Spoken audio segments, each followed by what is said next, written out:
इसे हम photo electric effect भी कहते हैं। ये हमारे पास फोटो इलेक्ट्रिक इफेक्ट की थ्योरी है। This is phenomena of the electrons are emitted by the radiation of photon is called is a photo electric effect. अब इसके बारे में हम लार्जेस्ट थ्योरी रीड करेंगे। तो लार्जेस्ट थ्योरी में ये बताया गया था कि जो हमारे पास है और ये वर्क फंक्शन में चले जाते हैं और ये एनर्जी हमारी किस में कन्वर्ट हो जाती है, यही एनर्जी हमारे पास वर्क में चली जाती है डेल डब्ल्यू के। क्यों? क्योंकि जब मैटर से कोई एनर्जी जनरेट हुई वो रेडिएशन में आई और रेडिएशन से यही एनर्जी हमारे पास किसी भी मैटर के अंदर स्टोर हुई। अब स्टोर होना ये due to depend of the material पर काम करता है।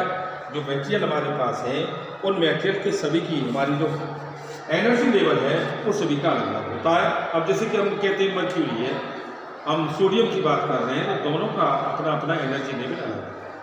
और जब एनर्जी लेवल दोनों का अलग है तो इस बात को आइंस्टीन ने भी कहा था कि हर मैटर की अपनी एनर्जी लेवल अलग है।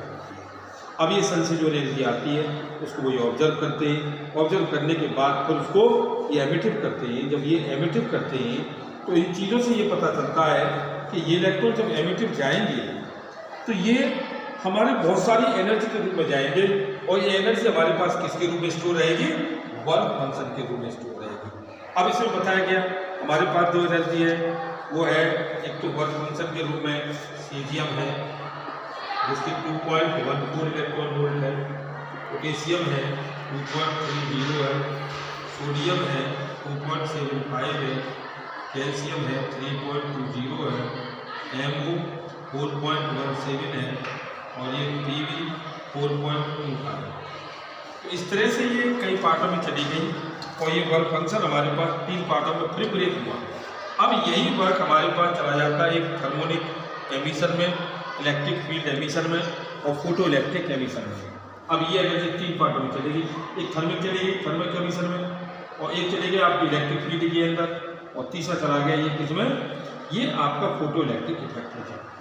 अब फोटो इलेक्ट्रिक जब ये हमारे पास थर्म में चला जाएगा तो थर्म में आप जानते हैं कि जब किसी बॉडी को हम हीट करते हैं तो हीट करने से उस वैल्यू उसके अंदर क्या जनरेट होती है, उसके अंदर एक एनर्जी जनरेट होने लग जाती है जिससे हम थर्मिक एमिशन कहते हैं। अब जो एनर्जी स्टोर हो रही है वो हमें किसी रूप में या तो केमिकल के रूप में हो रही है या हमें कोई किसी वाइब्रेशन एनर्जी के रूप में हो रही है या किसी मैग्नेटिक एनर्जी के रूप में स्टोर हो रही है या वो इलेक्ट्रिसिटी के रूप में यूज हो रही है। तो इस तरह से हम देख रहे हैं कि ये सारे केस हमारे पास हैं, ये सभी एनर्जी को रिसोर्स करते हैं। दूसरा हमारे पास इलेक्ट्रिक फील्ड का है। अब हम किसी भी इलेक्ट्रॉन को ट्रांसफर कर रहे हैं तो वो इलेक्ट्रिक फील्ड के रूप में होगा। जैसे इलेक्ट्रिक स्पार्क प्लग है, अब इलेक्ट्रिक स्पार्क प्लग के अंदर जब भी इलेक्ट्रॉन ट्रांसफर होते हैं तो वो जंप करते हैं पॉजिटिव से नेगेटिव की ओर। जब ये पॉजिटिव से नेगेटिव की ओर जंप करते हैं तो इसका मतलब ये हमारे पास इलेक्ट्रिक फील्ड जनरेट करते हैं। तो हम इलेक्ट्रिक फील्ड को जनरेट करा सकते हैं।